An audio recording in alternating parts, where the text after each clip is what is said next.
Geometry checkpoint 5A, multiplying polynomials and solving quadratics.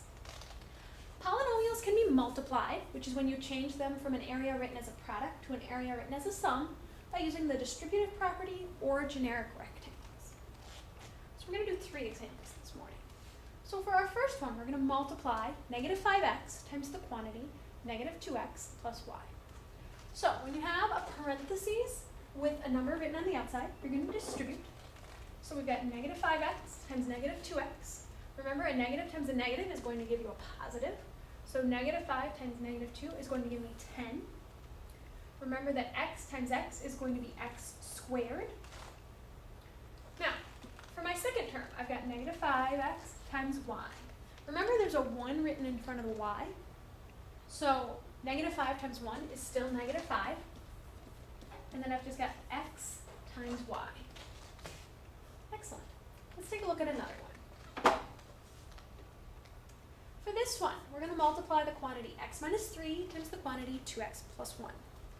I find that the rectangles make it a lot easier to keep track of what you're doing. So I've got an x and a negative 3 over here. And then I've got my 2x and my positive 1. And then you're just going to multiply everything. X times 2x is going to give me 2x squared. Remembering x times x is x squared. Negative 3 times 2x is going to give me a negative 6x. Then we're going to work on the 1's. X times 1 is just going to be a positive 1x. And then negative 3 times 1 is negative 3. So then the last thing I need to do is I need to put all my terms as if they are being added.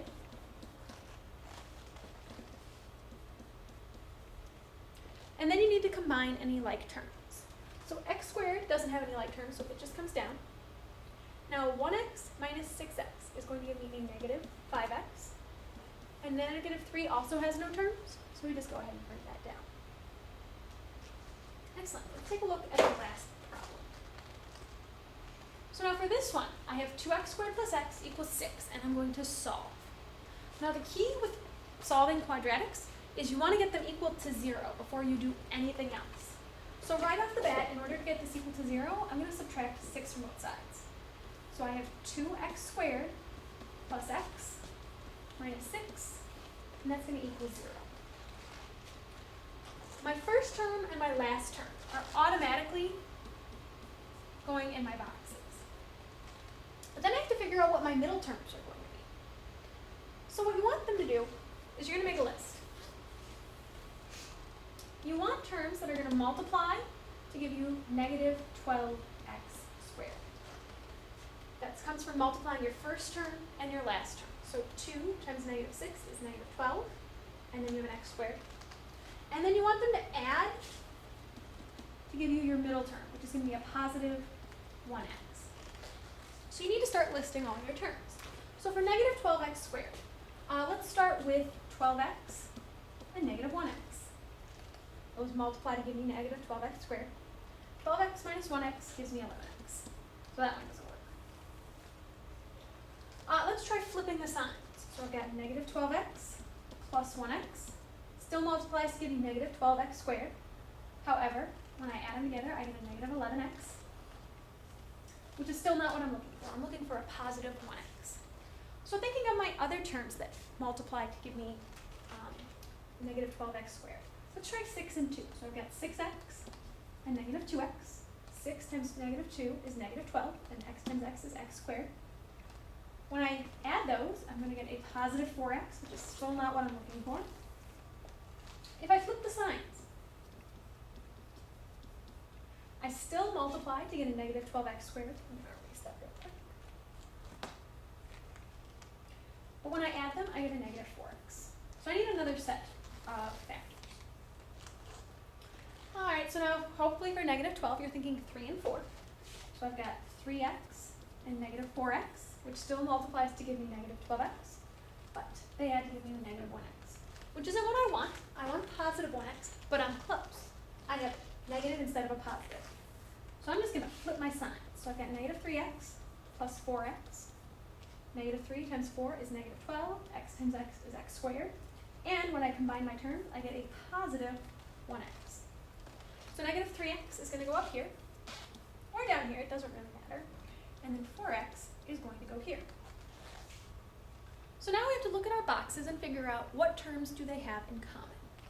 So for 2x squared and negative 3x, the only thing they have in common is an x. For 4x and negative 6, I'm going to have a positive 2. Make sure I put positive.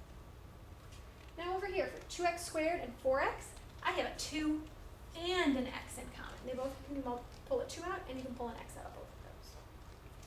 Then over here, I can pull a negative 3 out. Negative 3 leaves me with a 1x. Negative 3 leaves me with a positive 2. I'm going to go ahead and erase all this. Perfect. So these are going to be my two quantities. So I have x plus 2 and 2x minus 3. And again, that's going to be equal to 0. So as I said earlier, with the zero product property, anything times 0 is 0. 100 times 0 is 0. 200 times 0 is 0. 1,000,000 times 0 is 0. So if these multiply to give me 0, either this is equal to 0 or this is equal to 0. So we're going to set each of them equal to 0. So for this one, I just have to subtract 2. My plus 2 minus 2 cancels out, leaving me with a negative 2. Over here, I'm going to add 3 to both sides. But I still have a 2x equals 3, so I'm going to divide both sides by 2, which is going to give me 1.5. Now, being that this is a solved problem, we are going to want to take our answers and plug them back in to see if they work. One thing I always tell my students is make sure you plug your answers back into your original problem. Because you could have made an error in here. You could have accidentally added 6 to both sides instead of subtracting 6. And then you have a plus 6 here, and you have a plus 3 here, and so you'll have a lot of errors. So you want to make sure you always go back to the original equation. I'm going to erase this right here so you don't get confused. So we got negative 2. So we've got 2 times negative 2 squared plus negative 2. So we want to see if we get 6. Negative 2 squared is a positive 4. Remember, a negative times a negative, which this is negative 2 times negative 2. That's a positive 4. 4 times 2 is 8. And 8 plus negative 2 does give me 6. So that works. Then we're going to plug in 1.5. So I've got 2 times 1.5 squared plus 1.5. And I'm actually going to go to the calculator for this one, just to make it a little easier. So we got 2 times 1.5 squared plus 1.5, which gives me 6. So I know I did all my work correct. I can put check marks over here. Hopefully that worked out really well and you have a little bit of a refresher on how to solve quadratics. As always, if you have any questions, feel free to send me an email at mrsbrenner, mrsbrenner @gmail.com. Thank you and have a good night.